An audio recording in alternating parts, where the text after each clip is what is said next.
60대에도 진정한 사랑은 있었습니다.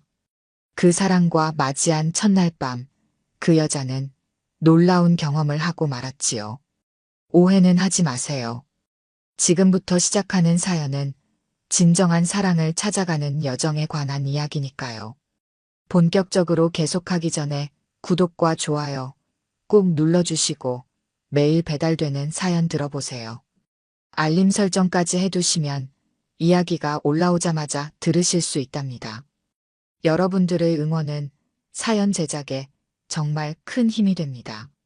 서울 강북의 좁은 골목길, 오래된 한옥을 개조한 찻집 다담은 오늘도 은은한 차향을 피워 올렸습니다. 창가에 걸린 풍경은 미세한 바람에 흔들리며 맑은 소리를 내었고, 오후의 햇살은 한옥의 기둥을 타고 마루에 줄무늬 그림자를 만들었습니다. 한수연은 찻잔을 정성스럽게 닦으며 창밖을 바라보았습니다. 젊은 시절 내과 의사로서 환자들을 돌보던 시간이 마치 어제 일처럼 생생했습니다. 하지만 이제는 매일 아침 차를 우리며 하루를 시작하는 것이 더 자연스러웠습니다. 10년 전 병원을 그만두고 한의학을 공부하기로 결심했을 때 많은 이들이 그녀의 선택을 이해하지 못했습니다. 하지만 한수연은 알고 있었습니다.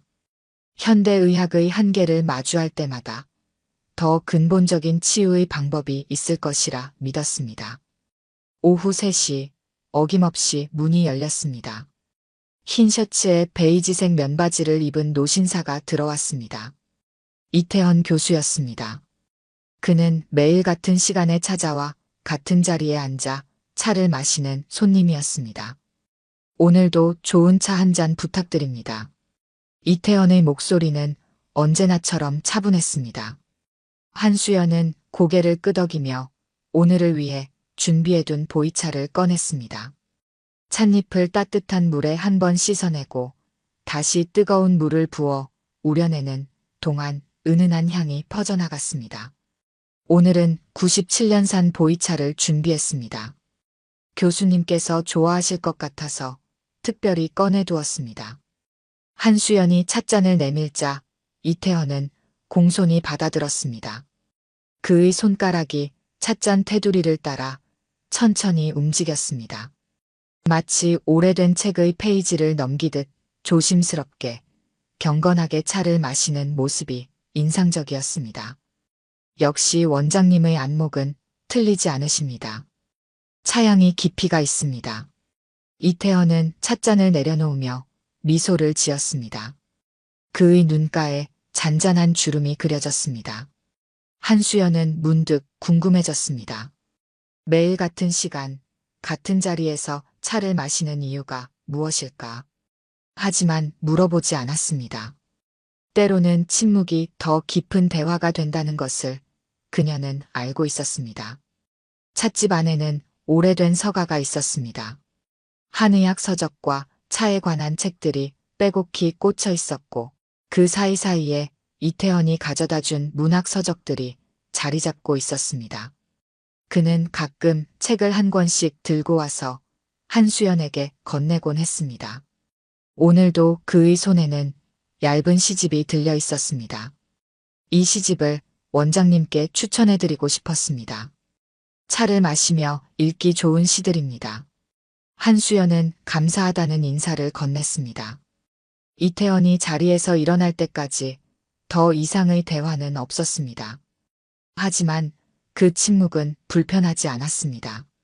마치 오래된 친구처럼 편안했습니다. 해가 저물어갈 무렵 한수연은 문득 젊은 시절 병원에서 보냈던 시간들을 떠올렸습니다. 항상 바쁘게 움직이며 환자들을 돌보던 나날들, 그때는 잠시 멈춰서서 차 한 잔 마실 여유조차 없었습니다. 하지만 지금은 달랐습니다. 차를 우리는 시간만큼은 온전히 그 순간에 집중할 수 있었습니다. 찻집을 닫기 전 한수연은 이태헌이 두고 간 시집을 펼쳐보았습니다. 첫 페이지에는 작은 메모가 끼워져 있었습니다. 차향이 스미는 오후에 당신의 찻집에서 시간이 멈춘 듯 앉아있으면 마음이 맑아집니다. 한수연은 그 글귀를 오래도록 바라보았습니다. 창밖으로는 어둠이 내리고 있었고 찻잔에 비친 달빛이 은은하게 빛났습니다. 비가 내리는 수요일 오후 다담의 문이 열렸습니다. 한수연은 늘 하던 대로 고개를 들어 손님을 맞이하려다 그대로 굳어버렸습니다. 시간이 멈춘 듯 했습니다. 문가에 서 있는 사람은 다름 아닌 강석준이었습니다. 수연 씨, 맞지요? 깊이가 더해진 목소리였지만 한수연은 단번에 알아보았습니다. 30년이라는 세월이 지났음에도 그의 눈빛만은 변함이 없었습니다. 군복을 벗고 단정한 정장 차림이었지만 그의 걸음걸이에는 여전히 군인의 기품이 배어 있었습니다. 아직도 이런 차만 마시고 사시나요? 강석준은 테이블에 앉으며 물었습니다. 한수연의 손끝이 미세하게 떨렸습니다. 찻잔을 내려놓는 동작이 평소보다 조금 더뎠습니다. 창밖의 빗소리가 유난히 크게 들렸습니다. 이제는 차를 우리는 것이 제 삶이 되었습니다. 한수연은 침착하게 대답했습니다. 그녀는 서둘지 않고 차를 준비했습니다. 오래된 습관대로 찻잎을 고르고 물을 끓이고 다구를 데우는 동작들이 그녀를 진정시켰습니다. 강석준은 한수연의 모든 동작을 눈으로 좇았습니다. 그의 시선은 한수연의 하얗게 센 머리카락에서 잠시 머물렀다가 여전히 고운 손끝으로 옮겨갔습니다. 30년 전 그가 알던 젊은 의사의 모습은 이제 찻집 주인의 품위로 바뀌어 있었습니다. 군의관으로 떠나던 날 제가 남긴 편지는 받으셨습니까? 갑작스러운 질문에 한수연의 손이 찻주전자를 잡은 채 멈추었습니다. 그날의 기억이 선명하게 떠올랐습니다. 병원 당직실에서 발견한 편지, 읽지 않은 채 서랍 깊숙이 넣어두었던 봉투, 그리고 그 편지를 끝내 찾지 못했던 날들. 받기는 했습니다만 읽지는 못했습니다. 한수연은 진실을 말했습니다. 강석준의 눈빛이 순간 흔들렸습니다. 그는 찻잔을 들어 향을 음미하는 척했지만 그의 손등에 돋은 핏줄이 한수연의 눈에 들어왔습니다. 그랬군요. 그래서 더 좋습니다. 의외의 대답이었습니다. 한수연이 고개를 들어 그를 바라보자 강석준은 작은 미소를 지었습니다. 그 미소는 30년 전과 똑같았습니다. 편지의 내용을 모르시니 제가 이렇게 다시 찾아와도 부끄럽지 않습니다. 밖의 비는 그칠 줄 몰랐습니다. 창문을 타고 흐르는 빗방울이 만드는 그림자가 테이블 위로 드리워졌습니다. 한수연은 무언가 말하려다 입을 다물었습니다. 강석준도 더 이상의 말을 덧붙이지 않았습니다. 그들 사이에 흐르는 침묵은 오후의 빗소리와 어우러져 이상한 평온함을 자아냈습니다. 한수연은 문득 이태원을 떠올렸습니다. 이 시간이면 늘 그가 앉아있던 자리에 이제는 강석준이 앉아 있었습니다. 이제는 의사가 아니시군요. 강석준이 벽에 걸린 한의학 서적들을 바라보며 말했습니다. 한수연은 고개를 끄덕였습니다. 그녀는 차를 한 잔 더 따르며 대답했습니다. 사람을 치료하는 방법이 꼭 하나만 있는 것은 아니라고 생각했습니다. 때로는 차 한 잔으로도 누군가의 마음을 달랠 수 있다는 것을 알게 되었습니다. 강석준은 그 말에 깊이 공감한다는 듯 눈을 감았습니다. 그의 굳건했던 표정이 순간 부드러워졌습니다. 저는 군의관을 그만두고 특전사로 갔습니다. 아픈 사람을 치료하는 것보다 누군가가 다치지 않게 막는 것이 제가 할 수 있는 일이라고 생각했습니다. 두 사람은 서로 다른 길을 걸어왔지만 그 근본에는 같은 마음이 있었다는 것을 깨달았습니다. 한수연의 찻집에 퍼지는 은은한 향기 속에서 지나간 시간들이 조용히 되살아났습니다. 해가 저물어갈 무렵 강석준은 자리에서 일어났습니다. 그의 뒷모습이 문 밖으로 사라지기 전 한수연은 그가 작은 봉투를 테이블 위에 남겨두고 간 것을 발견했습니다. 30년 전의 그 편지였습니다. 한수연은 봉투를 집어들었습니다. 누렇게 변색된 봉투는 여전히 봉인된 채였습니다. 그녀는 오랫동안 그것을 바라보았습니다. 밖의 비는 여전히 내리고 있었고 찻집 안에는 차향이 가득했습니다. 봉투를 뜯는 데 걸린 시간은 단 몇 초였지만 한수연에게는 마치 영원과도 같았습니다. 바랜 종이를 펼치자 잉크가 약간 번진 글씨가 모습을 드러냈습니다. 한수연은 깊은 숨을 들이마시고 편지를 읽기 시작했습니다. 수연 씨에게 제가 군의관 발령을 자원했다는 사실을 알게 되었을 때 수연 씨의 표정이 아직도 선명합니다. 하지만 그것은 수연 씨를 위한 선택이었습니다. 수연 씨는 훌륭한 의사였고 저는 그저 수련의에 불과했습니다. 우리가 함께하는 것이 수연 씨의 미래에 도움이 되지 않을 것이라 판단했습니다. 한수연은 잠시 눈을 감았습니다. 30살이었던 그때 그녀는 이미 대학병원 내과의 중견 의사였고 강석준은 갓 수련을 마친 군의관 지원자였습니다. 하지만 그들의 관계에서 그런 것들은 중요하지 않았습니다. 편지는 계속되었습니다. 그러나 이것이 전부가 아닙니다. 실은 그날 병원장님께서 저를 부르셨습니다. 수연 씨가 저와 가깝다는 이유로 승진 인사에서 불이익을 받을 수 있다는 이야기였습니다. 저는 결심했습니다. 수연 씨의 앞길을 위해서라면 제가 사라지는 것이 최선이라고. 찻집 밖으로 비가 그치고 있었습니다. 처마 끝에서 떨어지는 물방울 소리만이 고요한 공간을 채웠습니다. 한수연의 손이 미세하게 떨렸습니다. 그때 문이 열렸습니다. 이태원이었습니다.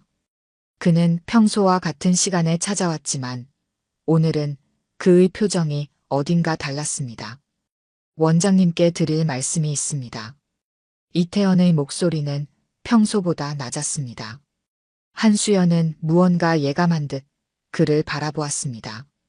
사실 저는 30년 전부터 원장님을 알고 있었습니다.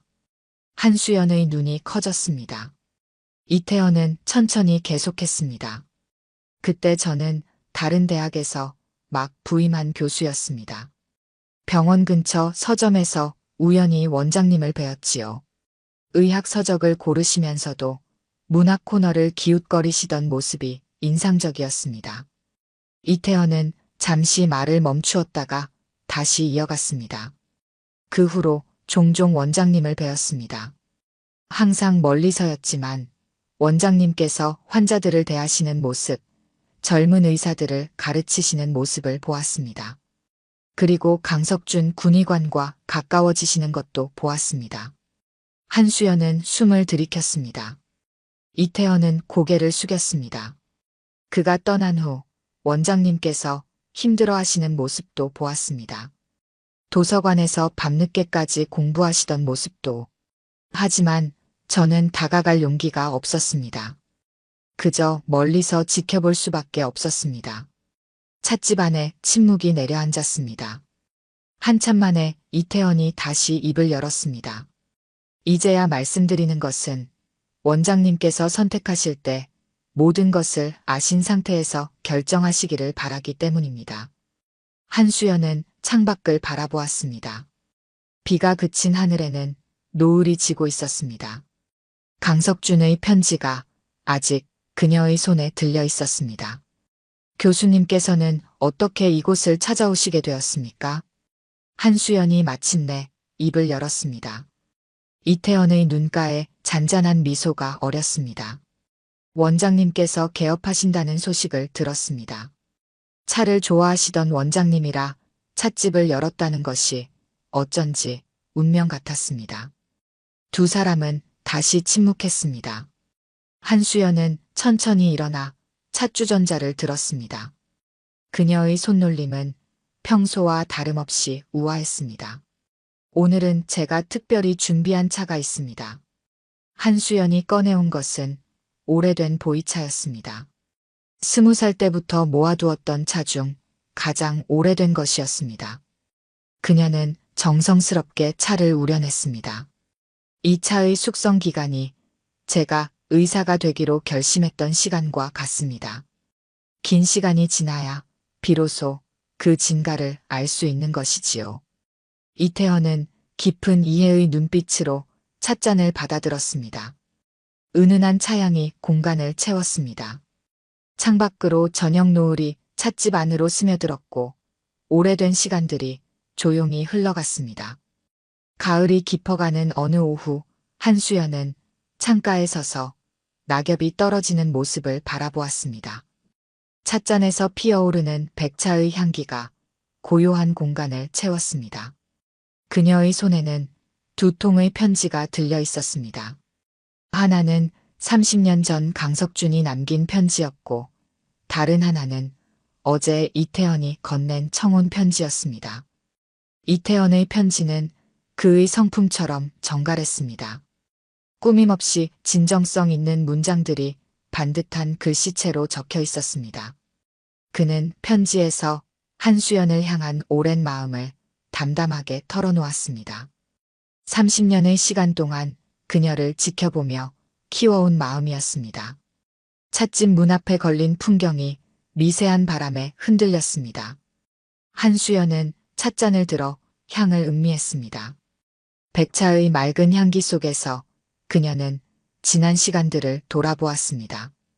의사로서의 삶을 정리하고 한의학을 공부하기 시작했던 날들, 이 찻집을 열기로 결심했던 순간, 그리고 매일 같은 시간 차를 마시러 오는 이태헌의 모습까지 강석준과 재회한 이후의 나날들도 떠올랐습니다. 그는 더 이상 찻집을 찾아오지 않았습니다. 단 한 번, 비 오는 날 찻집 앞을 지나치는 그의 뒷모습을 본 것이 전부였습니다. 그것이 그의 방식이었습니다. 30의 나이에 그랬던 것처럼 이번에도 그는 스스로 물러났습니다. 창밖으로 단풍이 붉게 물들어갔습니다. 한수연은 천천히 걸음을 옮겨 찻장 앞에 섰습니다. 오래된 다기들이 차분히 진열되어 있었습니다. 각각의 다기에는 추억이 깃들어 있었습니다. 의사 시절 첫 월급으로 산 찻잔, 한의학 공부를 시작하며 구입한 다관, 그리고 이태헌이 선물한 찻솔까지. 저녁이 되어 찻집 안으로 들어오는 빛이 옅어졌습니다. 한수연은 마지막 손님이 떠난 후 찻집의 등을 하나씩 밝혔습니다. 불빛 아래 놓인 두 통의 편지를 다시 한번 바라보았습니다. 그리고 마침내 결심했습니다. 다음 날 아침 한수연은 평소보다 일찍 찻집 문을 열었습니다. 찻잎을 고르고 물을 끓이고 다구를 정돈하는 그녀의 손놀림은 평소와 다름없이 우아했습니다. 다만 그녀의 왼손 약지에는 반지가 하나 놓여 있었습니다. 이태헌과의 혼담은 조용히 진행되었습니다. 그들은 복잡한 예식 대신 작은 다과회로 혼인을 신고하기로 했습니다. 이는 두 사람의 성품과 닮아 있었습니다. 화려하지 않지만 진중한, 그래서 더욱 의미 있는 선택이었습니다. 한수연은 강석준의 편지를 오래된 찻상자 깊숙이 넣었습니다. 그것은 이제 그저 지나간 시간의 한 조각이었습니다. 때로는 가장 뜨거웠던 사랑보다 잔잔한 동행이 더 큰 위로가 된다는 것을 그녀는 알고 있었습니다. 겨울이 오기 전 은행나무 아래에서 작은 다과회가 열렸습니다. 한수연은 오래된 보이차를 우려냈고 이태헌은 조용히 그녀의 곁에 앉았습니다. 하객들은 많지 않았지만 공간은 차향과 따뜻한 마음으로 가득했습니다. 한수연은 문득 젊은 시절의 자신을 떠올렸습니다. 수술실을 오가며 바쁘게 보냈던 날들, 강석준과 나누었던 짧은 사랑, 그리고 그 후의 긴 시간들. 모든 것이 지금의 그녀를 만든 조각들이었습니다. 마치 오래된 차가 시간이 흐를수록 깊은 맛을 내듯 그녀의 삶도 그렇게 익어갔습니다. 차향이 은은히 퍼지는 가운데 한수연과 이태원의 새로운 삶이 시작되었습니다. 그것은 화려하거나 극적인 사랑 이야기는 아니었습니다. 하지만 오랜 시간 숙성된 명차처럼 깊이와 여운이 있는 사랑이었습니다. 결혼식 날 아침, 한수연의 찻집은 평소와 다른 고요함으로 채워져 있었습니다. 창가에 놓인 찻잔에 비치는 햇살이 유난히 맑았습니다. 한수연은 마지막으로 한 번 더 찻집을 둘러보았습니다. 오후에는 이곳에서 작은 다과회가 열릴 예정이었습니다. 한옥마당의 은행나무 아래에는 이미 몇 개의 탁자가 놓여 있었습니다. 푸른 하늘 아래 노란 은행잎들이 마당을 수놓고 있었습니다. 한수연은 아침 일찍부터 닭이들을 정성스럽게 준비했습니다. 오늘 사용할 찻잔은 특별히 골라둔 것들이었습니다. 하객들이 한 명 둘씩 모여들기 시작했습니다. 한수연은 소박한 한복 차림으로 그들을 맞이했습니다. 이태원도 검소하지만 품위 있는 한복을 입고 나타났습니다. 그의 눈빛에는 평소보다 더 깊은 따뜻함이 묻어났습니다. 은행나무 아래에서 진행된 다과회는 조용하고 우아했습니다. 한수연이 직접 우려낸 차가 하객들에게 전해졌고 은은한 향이 마당 가득 퍼졌습니다.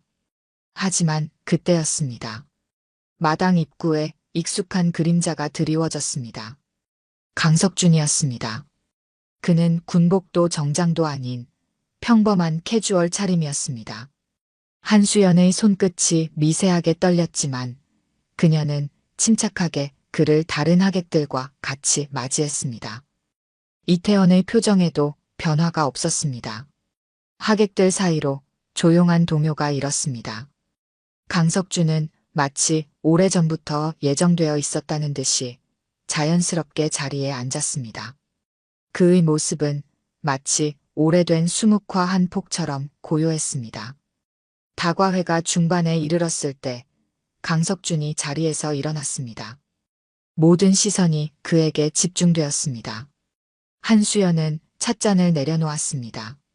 이태원은 고요히 그 모습을 지켜보았습니다. 강석준의 축사는 간단했습니다.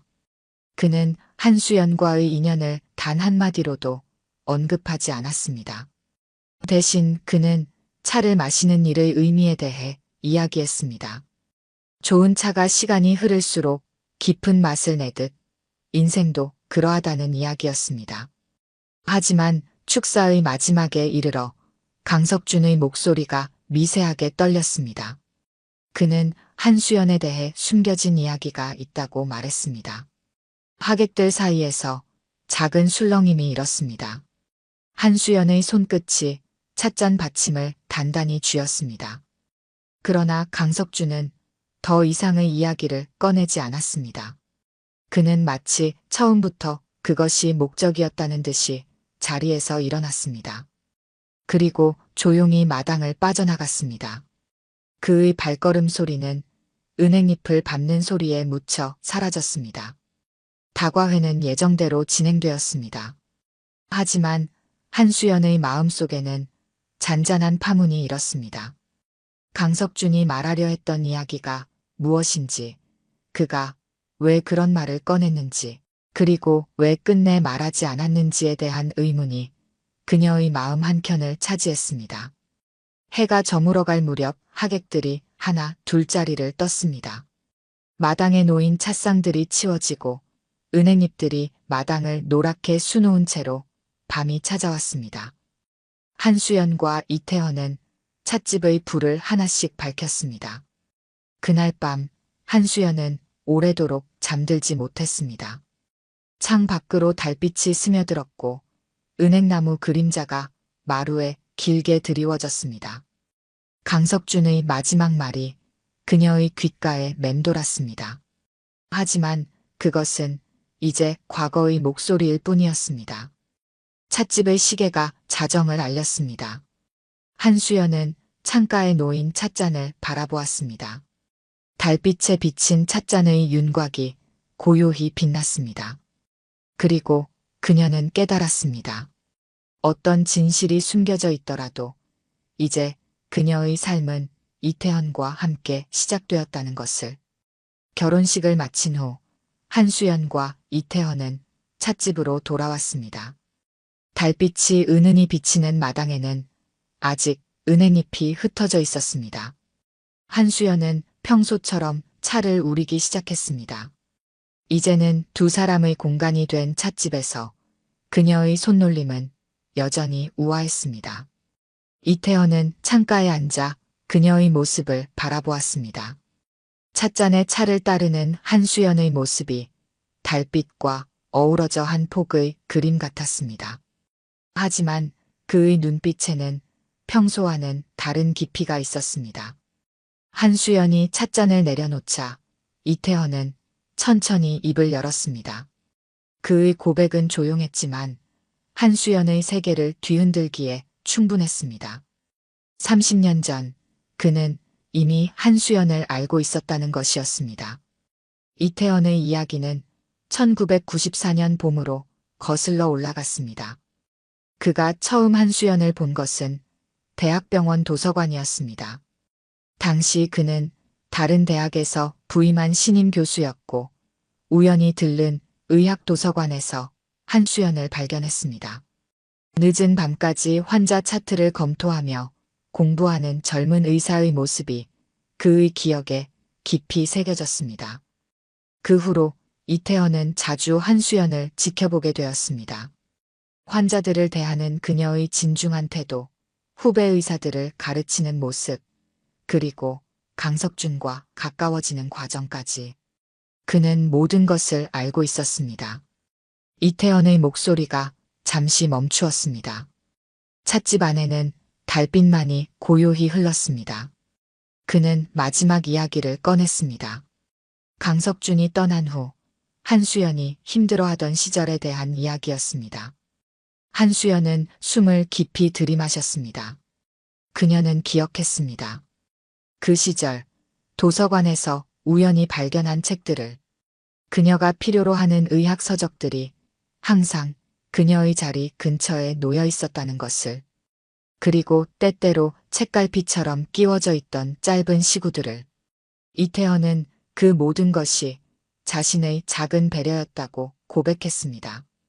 하지만 그는 결코 직접 나서지 않았습니다. 한수연이 스스로의 힘으로 일어서는 것을 지켜보았고 그녀가 한의학으로 방향을 전환할 때도 멀리서 응원했습니다. 달빛이 스며드는 찻집에서 이태헌의 고백은 마치 오래된 차의 향처럼 은은히 퍼져나갔습니다. 한수연은 문득 깨달았습니다. 그동안 그녀가 홀로 걸어왔다고 생각했던 길에 언제나 이태헌의 발자국이 함께 있었다는 것을. 찻잔에서 피어오르는 향기가 공간을 채웠습니다. 한수연은 천천히 손을 뻗어 찻잔을 들었습니다. 그 순간 그녀의 기억 속에서 수많은 순간들이 다시 살아났습니다. 도서관의 고요한 밤들, 책장 사이로 스며드는 햇살, 그리고 언제나 그곳에 있었을 이태헌의 시선까지. 이태헌은 더 이상의 말을 덧붙이지 않았습니다. 그는 그저 조용히 앉아 차를 마셨습니다. 그의 침묵은 한수연에 대한 오랜 기다림과 존중이 담겨 있었습니다. 밤이 깊어갔습니다. 찻집 밖으로 달빛이 점점 옅어져 갔지만 두 사람의 마음속에는 더 깊은 이해와 신뢰가 자리 잡았습니다. 한수연은 이제 알았습니다. 때로는 가장 멀리서 지켜보는 사랑이 가장 깊은 사랑이 될 수 있다는 것을. 이태헌의 고백은 끝이 났지만 그들의 이야기는 이제 막 시작되었습니다. 찻잔에 비친 달빛처럼 그들의 사랑은 조용하지만 깊이 있게 빛나고 있었습니다. 달빛이 스며드는 방에서 한수연은 천천히 한복 저고리의 옷고름을 풀었습니다. 이태헌의 시선이 그녀의 하얀 목덜미에 머물렀습니다. 차를 우리던 그녀의 고운 손끝이 이제는 살짝 떨리고 있었습니다. 방 안에는 은은한 치명이 피어올랐습니다. 이태원이 조심스럽게 그녀에게 다가섰습니다. 한수연의 머리맡에서 떨어진 비녀가 바닥에 소리 없이 굴러갔습니다. 창밖에서 불어오는 바람이 촛불을 흔들었고 그림자가 벽에서 춤을 추었습니다. 둘의 숨결이 차가운 공기 속에서 하얗게 섞여들었습니다. 이태원의 손끝이 한수연의 어깨를 스쳤고 그녀는 눈을 감았습니다. 시간이 멈춘 듯 했습니다. 다음 날 아침 한수연은 평소보다 늦게 찻집 문을 열었습니다. 그녀의 걸음걸이에는 미세한 흔들림이 있었지만 차를 우리는 손놀림은 여전히 우아했습니다. 이태원은 그녀의 뒷모습을 바라보며 미소 지었습니다. 한수연은 문득 강석준을 떠올렸습니다. 그의 마지막 축사에 담긴 의미를 이제는 알 것도 같았습니다. 결혼식 이후 그녀는 강석준을 마지막으로 한번 만나야겠다고 결심했습니다. 찻집을 나서는 한수연의 발걸음은 가벼웠습니다. 이태원은 그녀의 결정을 이해한다는 듯 고개를 끄덕였고 그저 따뜻한 차를 준비해 두겠다고 말했습니다. 강석준은 도시 외곽의 조용한 카페에서 그녀를 기다리고 있었습니다. 군복도 정장도 아닌 편안한 차림이었습니다. 그의 머리카락에도 이제 하얀 서리가 내려앉아 있었습니다. 한수연은 그에게 단 하나의 질문을 던졌습니다. 그가 떠난 것이 정말 그녀를 위해서였는지. 강석준은 오랫동안 침묵했습니다. 카페의 창문으로 비치는 햇살이 그의 주름진 얼굴을 비추었습니다. 마침내 그가 입을 열었을 때 그의 목소리는 평온했습니다. 이제는 그 대답이 중요하지 않다고 했습니다. 한수연이 이미 자신의 선택을 했고 그것이 옳은 선택이었다는 것을 그도 알고 있다고 말했습니다. 강석준의 눈가에 잔잔한 미소가 어렸습니다. 그는 주머니에서 낡은 사진 한 장을 꺼내 한수연에게 건넸습니다. 30년 전 병원 복도에서 찍힌 사진이었습니다. 젊은 한수연이 환자를 돌보는 모습이었습니다. 이 모습이 가장 아름다웠습니다. 그의 마지막 인사였습니다. 강석준은 자리에서 일어났고 더 이상의 말 없이 카페를 나섰습니다. 한수연은 오랫동안 그 자리에 앉아 있었습니다. 창밖으로 저녁 노을이 물들어갔습니다. 찻집으로 돌아온 한수연을 반기는 것은 이태원이 준비한 따뜻한 차와 그의 고요한 미소였습니다. 그녀는 처음으로 완전한 평화를 느꼈습니다. 이제 그녀의 과거는 온전히 과거가 되었고 현재는 이태원과 함께였습니다. 그날 밤 한수연은 이태원의 품 안에서 편안히 잠들었습니다. 달빛은 여전히 찻집을 비추고 있었고 은은한 차향이 공간을 채웠습니다. 그들의 사랑은 늦게 피어난 꽃처럼 조용히 그러나 깊이 있게 피어나고 있었습니다. 사계절이 한 바퀴 돌아 다시 봄이 찾아왔습니다. 찻집 다담은 이제 한수연과 이태원 두 사람의 공간이 되었습니다. 매일 아침 함께 차를 우리는 일상이 자연스러워졌습니다. 두 사람의 호흡은 마치 오래된 부부처럼 편안했습니다. 아침 햇살이 찻집 마루에 길게 들이올 때면 이태원은 책을 읽고 한수연은 차를 우렸습니다. 때로는 서로의 눈빛만으로도 대화가 되었고 손끝이 스치는 것만으로도 사랑을 나눌 수 있었습니다. 밤이면 달빛 아래서 서로의 온기를 나누었고 아침이면 다시 일상이 시작되었습니다. 어느 날 아침 한수연은 우편함에서 한 통의 편지를 발견했습니다. 강석준이 보낸 마지막 인사였습니다. 그는 해외로 떠난다고 했습니다. 편지에는 그가 늘 간직해왔던 젊은 시절 한수연의 사진이 들어 있었습니다. 환자를 돌보며 환하게 웃고 있는 모습이었습니다. 한수연 씨, 당신의 미소는 언제나 아름답습니다. 이제는 그 미소가 더욱 깊어졌네요. 차를 우리는 모습이 참 보기 좋습니다. 이태헌 교수님과 행복하시기를 바랍니다. 한수연은 조용히 편지를 접었습니다. 이태헌이 그녀의 뒤에서 어깨를 감쌌습니다. 그의 품은 언제나처럼 따뜻했습니다. 한수연은 이제야 진정한 평화를 찾았다는 것을 알았습니다. 다담의 일상은 계속되었습니다. 이태헌은 더 이상 대학에서 강의하지 않았지만 찻집에서 문학 모임을 이어갔습니다. 한수연은 때때로 그의 강의를 들으며 미소 지었습니다.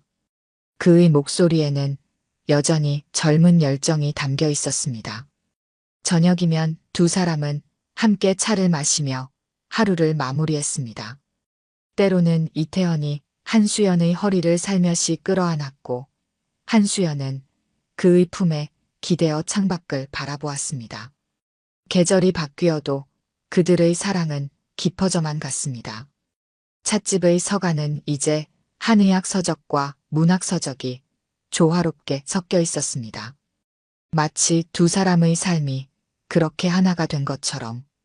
한수연은 가끔 의사였던 시절을 떠올렸습니다.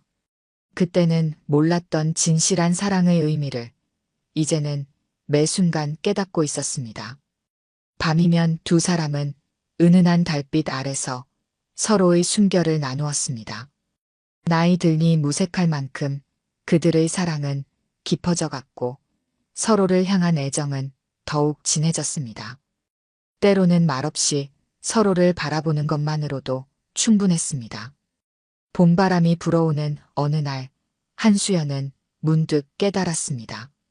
인생에서 가장 아름다운 순간은 지금이라는 것을.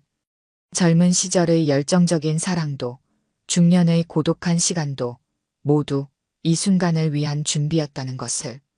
이태헌은 매일 아침 한수연의 이마에 입맞춤을 하며 하루를 시작했습니다. 그리고 매일 밤 그녀의 손을 잡고 잠이 들었습니다. 그들의 사랑은 마치 오래된 보이차처럼 시간이 흐를수록 깊은 맛을 내었습니다. 찻집 다담은 이제 두 사람의 사랑이 깃든 공간이 되었습니다. 차향이 피어오르는 아침부터 달빛이 스미는 밤까지 그들의 일상은 서로에 대한 사랑으로 가득했습니다. 늦게 피어난 사랑이었지만 그것은 가장 아름답고 완벽한 사랑이었습니다. 오늘 들려드린 이야기가 여러분의 마음에 작은 울림이 되었기를 바랍니다. 아까 깜빡하신 분들이 계셨다면 좋아요와 구독 부탁드려요. 다음 사연을 들려드리는데 큰 힘이 된답니다. 그리고 여러분의 이야기도 댓글로 들려주세요. 다음 이야기 때 또 뵙겠습니다. 사랑은 예순이 되어도 뜨겁게 찾아왔습니다. 한의사로 살아온 30해, 수많은 환자들의 아픈 곳을 어루만졌지만 누군가의 손길이 내 몸을 만져주길 기다리는 건 참으로 오랜만이었습니다. 결혼식을 마치고 침실 문 앞에 섰을 때 제 심장은 20살 처녀처럼 쿵쾅거렸습니다. 많은 분들이 궁금해 하시더군요. 그날 밤 제가 보여준 그 충격적인 모습을. 평소의 조용하고 단정한 한의사의 이미지는 온데간데 없었다고 할까요? 특히 침대 위에서 제가 건넨 그 말과 그리고 제가 꺼낸 그것을 보고 철우 씨의 눈이 얼마나 커졌는지. 하지만 그 이야기는 잠시 뒤로 하고 우리의 만남을 처음부터 들려드릴게요. 어쩌면 그날 밤의 제 선택이 왜 그토록 특별했는지 그제야 이해하실 수 있을 테니까요. 모든 것은 낡은 장롱 하나로 시작되었습니다. 잠깐 이야기를 계속하기 전에 구독과 좋아요 꾹 눌러주시고 매일 배달되는 사연 들어보세요. 알림 설정까지 해두시면 이야기가 올라오자마자 들으실 수 있답니다. 여러분들의 응원은 사연 제작에 정말 큰 힘이 됩니다. 달빛이 창가에 고였습니다. 정해지는 오랜 습관처럼 약탕기를 꺼내었습니다. 한약 특유의 구수한 향이 주방을 채우자 그녀는 깊은 한숨을 내쉬었습니다. 이제는 나 하나 달래는 약재뿐이구나. 30년 동안 수많은 환자들을 치료했던 그녀의 손길이 이제는 자신만을 위한 것이 되었습니다. 은은한 불빛 아래 해지는 약재들을 정성스레 고르기 시작했습니다. 당귀, 천궁, 작약. 각각의 약재들이 담고 있는 이야기를 누구보다 잘 알았던 그녀였습니다. 오늘은 좀 더 진하게 다려볼까? 혼자만의 대화가 습관이 된 지도 오래였습니다. 10번의 겨울이 지나는 동안 그녀의 집은 점점 더 조용해졌습니다. 딸아이는 서울 한복판에서 바쁜 직장 생활을 하고 있었고 아들은 미국에서 박사과정을 밟고 있었습니다. 가끔 영상통화로 얼굴을 보는 것이 전부였습니다. 약탕기에서 보글보글 소리가 나기 시작했습니다. 그녀는 창가에 놓인 오래된 의자에 앉아 밤하늘을 바라보았습니다. 달빛은 여전히 서글프게 아름다웠습니다. 이 나이에 다시 사랑할 일이 있을까? 문득 던진 질문에 그녀 스스로도 놀랐습니다. 한의원을 운영하던 시절 그녀는 누구보다 당당했습니다. 환자들은 그녀를 명의라 불렀고 동료들은 그녀의 처방을 신뢰했습니다. 하지만 이혼 후 한의원을 정리하고 나니 세상은 그녀를 기억하지 않는 듯 했습니다. 시계가 자정을 가리켰습니다. 약탕기의 불을 끄며 그녀는 오늘도 변함없이 혼자임을 실감했습니다. 따뜻한 한약을 한 모금 들이키자 쓴맛이 혀끝을 감쌌습니다. 내일은 동문회에 가봐야겠네. 한방병원 동문회 초대장이 탁자 위에 놓여 있었습니다. 평소라면 거절했을 모임이었지만 이번에는 왠지 나가보고 싶은 마음이 들었습니다. 다음 날 동문회장은 예상보다 북적였습니다. 30년 전 의학전문대학원 시절의 얼굴들이 하나둘 보였습니다. 그때 그녀의 눈에 한 남자가 들어왔습니다. 혜진아. 심장이 멎는 듯 했습니다. 오지훈이었습니다. 경희대학교 의과대학 교수라는 명함을 내밀며 그가 다가왔습니다. 너 여전히 아름답구나. 그의 목소리는 30년 전과 똑같았습니다. 대학 시절 그들은 누구보다 뜨거운 사랑을 나누었습니다. 하지만 졸업을 앞두고 그는 재벌가 딸과의 약혼을 알렸고 그렇게 그들의 사랑은 끝이 났습니다. 선배도 여전하시네요. 그녀는 최대한 담담하게 대답했습니다. 하지만 심장은 여전히 뛰고 있었습니다. 그는 와인 잔을 들며 그녀에게 말을 걸었습니다. 요즘은 어떻게 지내? 한의원은 정리했어요. 이제는 조용히 지내고 있죠. 아직도 약 다리는 걸 좋아해? 그가 기억하고 있다는 사실이 그녀를 당황스럽게 했습니다. 대학 시절 그녀는 항상 약재 연구실에서 시간을 보냈고 그는 그런 그녀를 묵묵히 기다려 주었습니다. 습관이 됐나 봐요. 이제는 나를 위한 약재뿐이지만 그는 잠시 말없이 그녀를 바라보았습니다. 시간이 멈춘 것 같았습니다. 그때 누군가가 그를 부르는 소리가 들렸습니다. 먼저 가보겠습니다.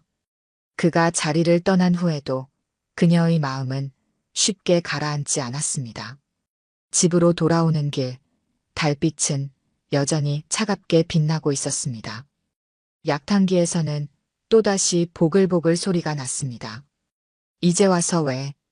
그녀는 창밖을 바라보며 중얼거렸습니다.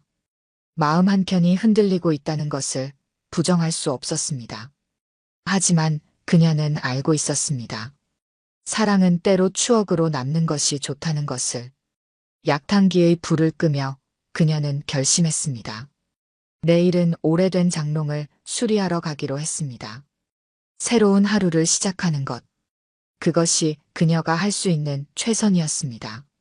오래된 장롱을 들고 공방을 찾아가는 길은 생각보다 멀었습니다. 골목길 끝에 자리 잡은 공방은 세월의 흔적이 고스란히 묻어있는 곳이었습니다.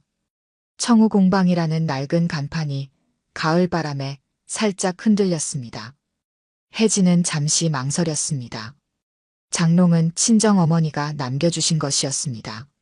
서랍 하나가 비뚤어진 것을 보고 수리를 결심했지만 낯선 공방을 찾아온 것이 조금 불안했습니다.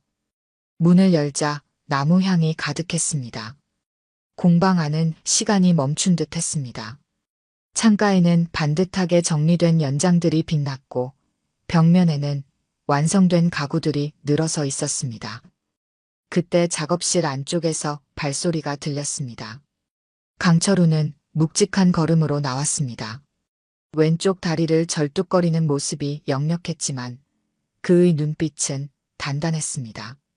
말없이 장롱을 살펴보던 그는 고개를 끄덕였습니다. 혜진은 장롱의 상태를 설명하면서 문득 서랍 안쪽에 묻어있는 얼룩을 발견했습니다. 한약 자국이었습니다. 그녀는 자연스럽게 한약재로 목재를 관리하는 방법을 이야기했습니다. 철우의 눈빛이 달라졌습니다. 그는 작업실 한켠에서 오래된 서한을 꺼냈습니다. 표면이 거칠어진 목재를 보며 혜진은 자연스럽게 당귀와 천궁을 달인 물로 닦아내는 방법을 설명했습니다. 전통 한의학의 지혜가 목공예와 만나는 순간이었습니다. 시간은 물 흐르듯 지나갔습니다. 철우는 말은 적었지만 그의 손길은 장롱의 구석구석을 정성스럽게 어루만졌습니다. 혜진은 그의 작업을 지켜보며 묘한 편안함을 느꼈습니다. 하지만 그가 작업대 앞에서 일어날 때마다 절뚝거리는 모습이 눈에 들어왔습니다. 젊은 시절 공사장 사고로 다친 것이라고 들었습니다. 그의 불편한 다리는 그가 지나온 시간의 무게를 고스란히 보여주는 듯 했습니다. 혜진은 문득 자신의 병원에서 마지막으로 진료했던 날을 떠올렸습니다. 이혼 후 한의원을 정리하면서 그녀도 깊은 상처를 안고 있었습니다. 누군가를 다시 책임진다는 것. 그것은 단순한 사랑 이상의 의미를 가졌습니다. 며칠 후 장롱을 찾으러 갔을 때 철우는 그녀에게 조심스럽게 차 한 잔을 건넸습니다. 쌍화차였습니다. 그는 약재상에서 직접 구해왔다고 했습니다. 그 작은 배려에 그녀의 마음이 흔들렸습니다. 하지만 삶은 그리 단순하지 않았습니다. 공방을 나서려는 순간 혜진은 한 젊은 여성이 철우에게 다가가는 모습을 보았습니다. 그들은 무척 친밀해 보였습니다. 여자는 철우의 어깨에 자연스럽게 손을 얹었고 그는 부드러운 미소를 지었습니다. 서늘한 바람이 불었습니다. 혜진은 발걸음을 서둘렀습니다. 가을 하늘은 유난히 높았습니다.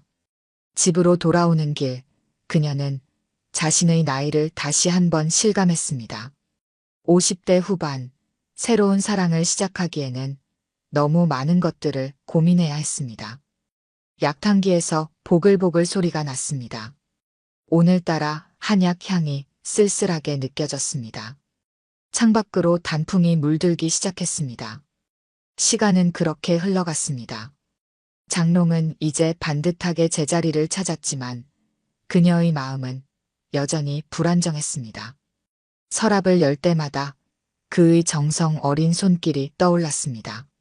하지만 동시에 그 젊은 여자의 모습도 떠올랐습니다. 창가에 서서 달빛을 바라보며 그녀는 생각했습니다. 사랑은 때로 시작하지 않는 것이 더 현명할 수도 있다고. 하지만 가을밤의 달빛은 여전히 그녀의 마음을 흔들었습니다. 아침부터 휴대전화가 울렸습니다. 발신자 표시를 보는 순간 혜진의 손이 떨렸습니다. 오지훈이었습니다. 동문회 이후 그는 꾸준히 연락을 해왔습니다. 처음에는 회의가 있어 근처에 왔다는 핑계였고 다음에는 우연히 그녀의 집 근처를 지나갔다는 이유였습니다. 받지 않으려 했지만 자신도 모르게 통화 버튼을 눌렀습니다. 수화기 너머로 그의 목소리가 들려왔습니다. 병원 일을 정리하고 만나고 싶다는 이야기였습니다. 혜진은 짧게 거절했습니다. 하지만 그는 포기하지 않았습니다. 가을비가 내리는 오후, 그는 결국 그녀의 집 앞에 나타났습니다. 손에는 30년 전 그들이 즐겨 마시던 커피를 들고 있었습니다. 혜진은 그를 거실로 안내했습니다. 창밖으로 빗방울이 창을 두드렸습니다. 지우는 자신의 이혼 사실을 이야기했습니다. 재벌가 딸과의 결혼이 그저 허상이었다는 것. 이제야 진정한 사랑의 의미를 깨달았다는 것. 그의 말 한마디 한마디가 혜진의 마음을 흔들었습니다. 하지만 그녀는 기억하고 있었습니다. 30년 전 그날 호텔 로비에서 우연히 마주친 장면을. 지우는 재벌가 딸의 손을 잡고 있었고 그녀는 화려한 약혼 반지를 끼고 있었습니다. 혜진은 그날의 충격을 잊을 수 없었습니다. 비가 그치고 달빛이 비치기 시작했습니다. 지우는 여전히 이야기를 이어갔습니다. 그들이 함께 꿈꾸었던 미래, 의료 봉사를 다니며 나누었던 이상, 밤새 의학서적을 함께 읽던 순간들. 시간은 흘렀지만 그 기억만은 선명했습니다. 혜진은 차를 끓이러 주방으로 향했습니다. 찻잔을 내리다 문득 철우의 얼굴이 떠올랐습니다. 그의 무뚝뚝하지만 진심 어린 배려, 말없이 건네주던 쌍화차 한 잔. 그것은 지훈의 화려한 말과는 달랐습니다. 거실로 돌아온 혜진은 지훈의 제안을 조용히 거절했습니다. 이제는 과거로 돌아갈 수 없다고 했습니다. 지훈은 쉽게 물러서지 않았습니다. 그는 여전히 혜진을 사랑한다고, 이제는 모든 것을 내려놓고 그녀만을 보고 살겠다고 했습니다. 밤이 깊어갔습니다. 혜진은 창가에 서서 달빛을 바라보았습니다. 마음 한켠에서는 옛 사랑의 기억이 아련하게 피어올랐지만 다른 한켠에서는 철우의 모습이 자리 잡고 있었습니다. 다음 날 아침 혜진은 일찍 공방으로 향했습니다. 하지만 철우의 모습은 보이지 않았습니다. 대신 그 젊은 여자가 공방을 정리하고 있었습니다.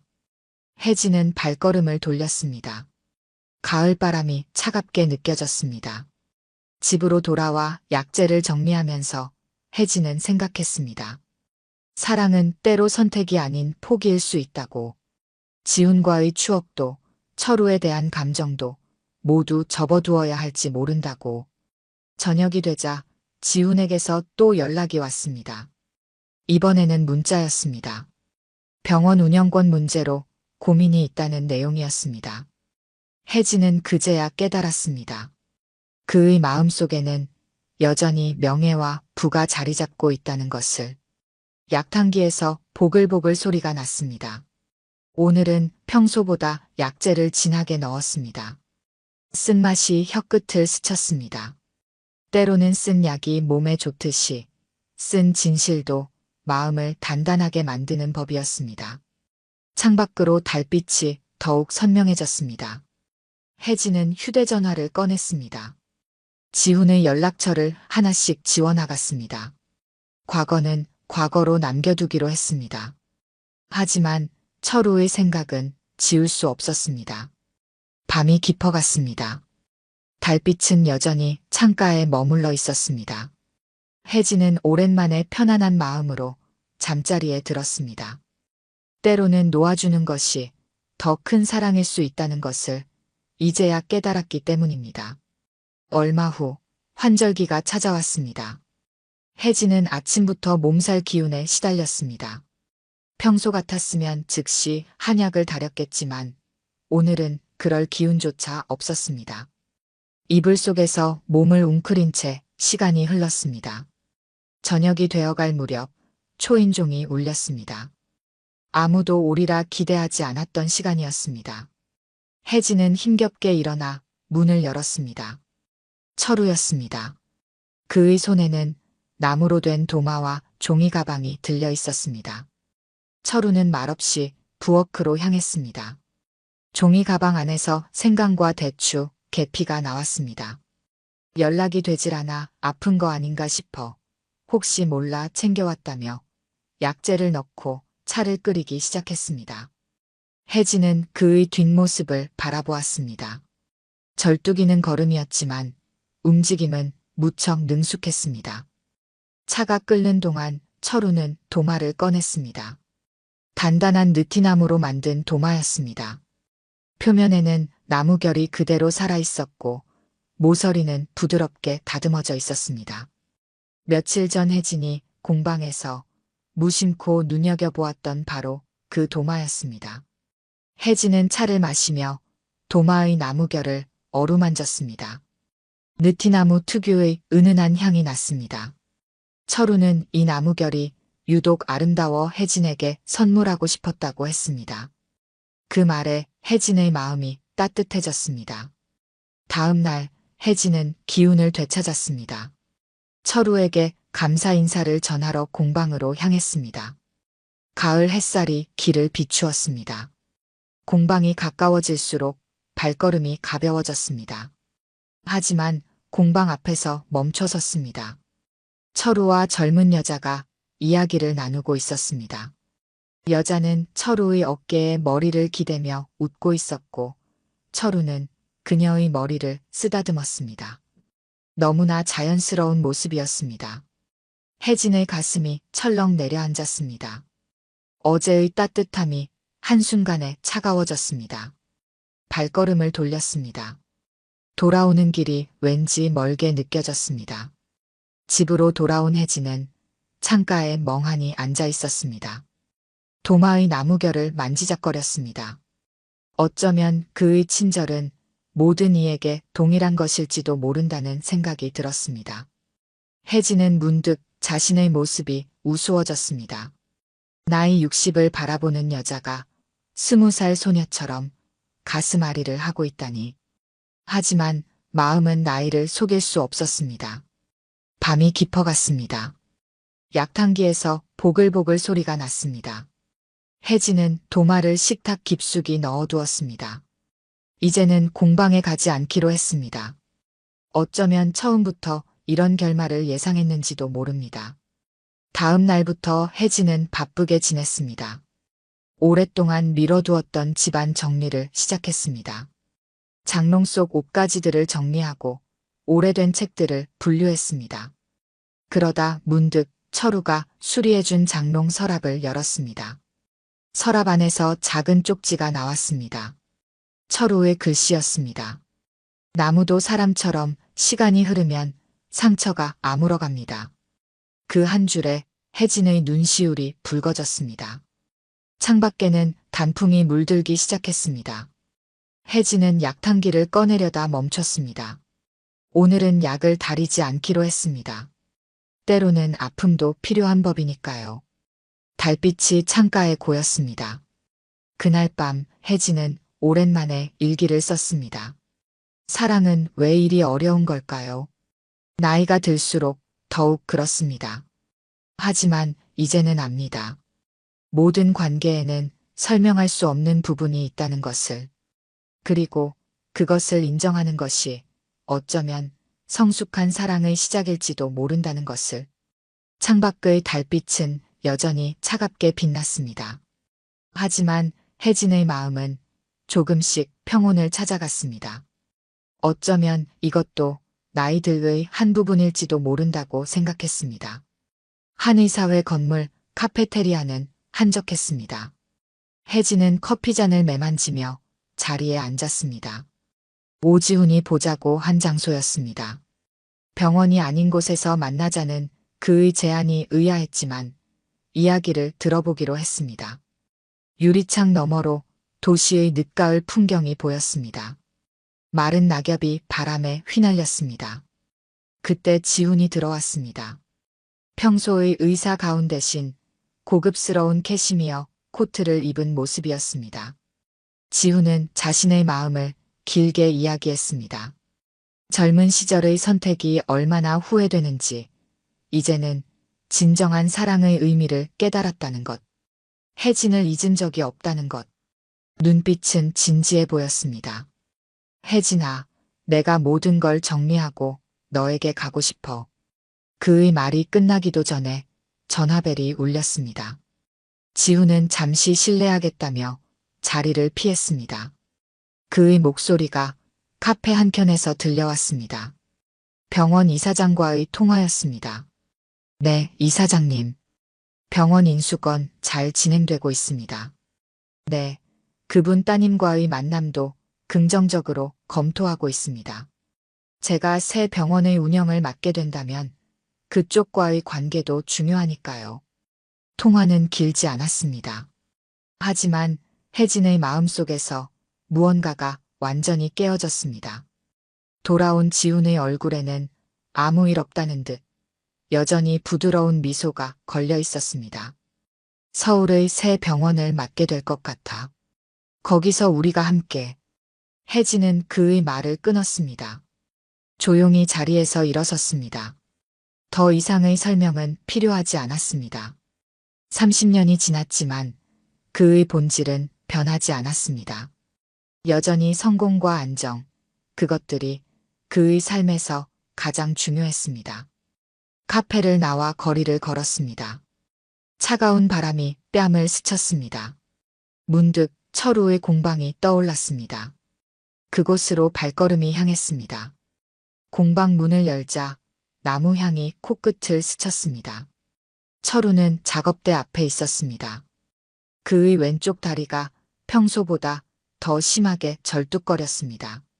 날씨가 추워지면 더 아프다고 했습니다.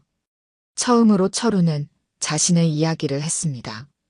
29의 나이에 공사장에서 있었던 사고, 동료를 구하다 다친 왼쪽 다리, 재활 과정에서 시작한 목공일.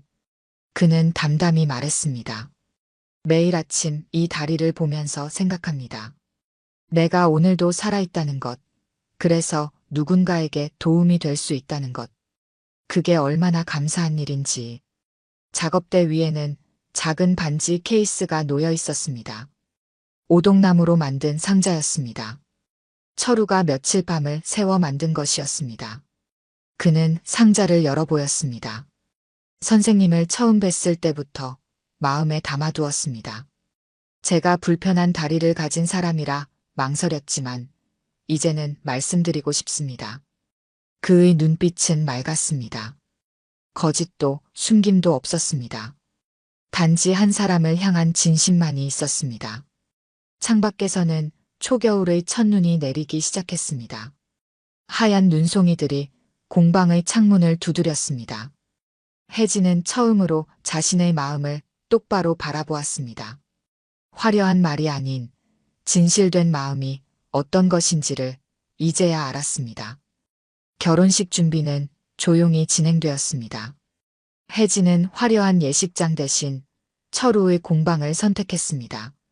나무향 가득한 그곳에서 서로의 진심을 나누기로 했습니다. 청첩장도 보내지 않았습니다. 딸에게만 연락했습니다. 아들은 미국에서 학업 중이라 오지 못한다 했습니다. 철우의 딸 유진은 매일 공방에 들러 준비를 도왔습니다. 처음의 오해는 웃음거리가 되었습니다. 식 전날 예상치 못한 손님이 찾아왔습니다. 혜진의 전 남편이었습니다. 현관에 들어서자마자 그가 말했습니다. 그 사람이 누군지 알고나 결혼하는 거야? 20해 전에 공사장에서 사고 낸 사람이라고. 거실에 침묵이 내려앉았습니다. 전 남편은 서류 뭉치를 내밀었습니다. 20년 전 신문 기사였습니다. 공사장 안전사고. 현장 책임자였던 강철우의 이름이 선명했습니다. 널 위해 알아본 거야. 그 사람 현장에서 사람 다치게 한 전적이 있어. 본인도 다리 다쳤지만 다른 인부도 크게 다쳤대. 이런 사람하고 결혼하면 후회할 거야. 혜진은 서류를 받아들었습니다. 기사를 천천히 읽어내려갔습니다. 사고 당시의 상황이 자세히 적혀 있었습니다. 무너지는 건물 기둥. 그 밑에서 동료를 구하려다 다친 철우의 기록. 전 남편은 계속해서 말을 이었습니다. 철우의 과거를 캐내어 늘어놓았습니다. 하지만 혜진의 귀에는 들리지 않았습니다. 그녀의 눈앞에는 매일 아침 절뚝이는 다리로 일어나 작업대 앞에 서는 철우의 모습만이 선명했습니다. 그래서 뭐가 문제인가요? 혜진이 입을 열었습니다. 나도 흉터가 있어요. 당신이 떠난 후 혼자 살아온 시간들, 그것도 흉터예요. 하지만 철우 씨는 내 흉터를 보듬어 주었어요. 나는 그의 다리를 보듬어 주고 싶습니다. 전 남편은 자리에서 일어났습니다. 마지막으로 한마디를 던졌습니다. 바보 같은 선택이야. 문이 닫히고 거실에 고요가 찾아왔습니다. 혜진은 서류를 하나씩 넘겨보았습니다. 사고 이후 철우가 동료의 재활을 도운 기록도 있었습니다. 그는 자신의 다리가 불편한 상태에서도 책임을 다했습니다. 저녁이 되자 철우에게서 전화가 왔습니다. 그는 담담히 말했습니다. 드릴 말씀이 있습니다. 공방으로 향했습니다. 작업실 안은 나무 향이 가득했습니다. 철우는 의자를 내어주고 이야기를 시작했습니다. 사고의 전말, 그날의 기억, 책임감으로 괴로웠던 시간들. 그는 모든 것을 털어놓았습니다. 선생님께 숨기고 싶지 않았습니다. 때가 되면 꼭 말씀드리려 했어요. 제가 부족한 사람이라는 것 알아주셨으면 했습니다.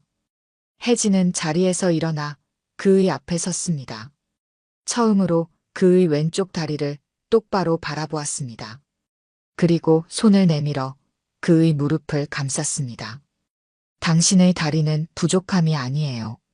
누군가를 위해 자신을 내어준 증거니까요. 내일도 모레도 우리는 서로의 불완전함을 안고 걸어가면 됩니다. 창밖으로 초겨울의 찬바람이 불어왔습니다. 하지만 작업실 안은 따뜻했습니다. 나무는 시간이 흐를수록 더욱 단단해지는 법. 그들의 사랑도 그러했습니다. 밤이 깊어갔지만 혜진은 집으로 돌아가지 않았습니다. 철우와 함께 결혼식 준비를 마저 했습니다. 작은 꽃병에 들국화를 꽂고 나무 의자들을 닦았습니다. 내일이면 이곳에서 새로운 삶이 시작될 것입니다. 이제 정말 시작하는 건가요? 철우가 물었습니다. 네, 우리 함께 시작해요. 혜진이 대답했습니다. 서로의 상처를 어루만지며 걸어갈 길이 그들 앞에 펼쳐져 있었습니다. 작은 결혼식이 끝난 후 철우는 혜진을 새로 준비한 집으로 데려왔습니다. 현관문을 열자 은은한 향이 맴돌았습니다. 백단향이었습니다. 혜진이 즐겨 쓰던 한약재의 향을 기억해 준비한 것이었습니다. 여기가 우리 집인가요? 거실 창 너머로 도시의 불빛이 반짝였습니다. 철우는 혜진의 손을 잡고 집안을 천천히 안내했습니다. 주방에는 그가 직접 만든 찻장이 자리했고 침실에는 오동나무 장롱이 놓여 있었습니다. 모든 가구에는 그의 정성이 깃들어 있었습니다. 밤이 깊어갔습니다. 철우는 왼쪽 다리가 불편한 듯 자주 자세를 바꾸었습니다. 혜진은 그의 곁으로 다가갔습니다. 손길이 닿자 철우의 숨소리가 가빠졌습니다. 괜찮아요. 내가 봐줄게요. 혜진은 부드럽게 그의 다리를 어루만졌습니다. 한의사의 손길로 경혈을 짚어가며 마사지했습니다. 철우의 굳은 근육이 조금씩 풀어졌습니다. 그의 시선이 혜진의 목덜미에 머물렀습니다. 이제 아프지 않아요? 혜진의 속삭임에 철우는 대답 대신 그녀의 허리를 감쌌습니다.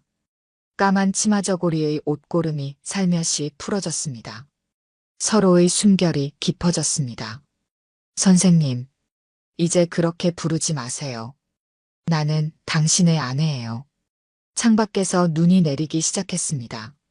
첫눈이었습니다. 하얀 눈송이들이 창문을 두드렸지만 두 사람의 세계에는 깊어가는 밤의 온기만이 가득했습니다. 어둠 속에서 손길이 닿을 때마다 혜진은 심장이 떨렸습니다.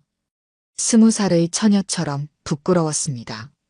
하지만 곧 그 부끄러움은 깊은 사랑으로 녹아들었습니다.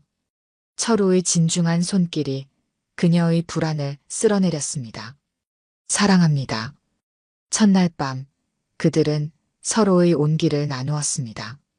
젊은 날의 정열적인 사랑과는 달랐습니다. 더욱 깊고 더욱 진실된 사랑이었습니다. 세월이 남긴 흔적들은 오히려 서로를 더욱 이해하게 만들었습니다. 새벽이 되어 철우는 조용히 일어났습니다. 혜진이 잠든 모습을 바라보며 미소 지었습니다. 작업실로 향했습니다. 그곳에는 오랫동안 준비해온 선물이 있었습니다. 아침이 밝아올 무렵 혜진은 거실에서 놀라운 광경을 마주했습니다. 철우가 만든 작은 한방 가구들이 가지런히 놓여 있었습니다. 약재를 보관하는 장, 침통을 넣는 서랍, 한약을 다리는 틀까지 모두 그녀를 위해 정성껏 만든 것들이었습니다. 당신을 위한 작은 한의원입니다. 이제는 혼자가 아니니까 다시 시작해보는 건 어떨까요? 혜진의 눈시울이 붉어졌습니다. 철우는 그녀의 어깨를 감싸 안았습니다. 우리 천천히 함께 늙어가요. 당신의 처방전으로 아픈 이들을 치료하고 내 가구로 그들의 집을 채우면서 아침 햇살이 방 안가득 퍼졌습니다. 새하얀 눈이 쌓인 바깥 세상은 고요했습니다. 그들의 새로운 인생이 시작되는 순간이었습니다. 오늘 들려드린 이야기가 여러분의 마음에 작은 울림이 되었기를 바랍니다. 아까 깜빡하신 분들이 계셨다면 좋아요와 구독 부탁드려요. 다음 사연을 들려드리는데 큰 힘이 된답니다. 그리고 여러분의 이야기도 댓글로 들려주세요. 다음 이야기 때 또 뵙겠습니다.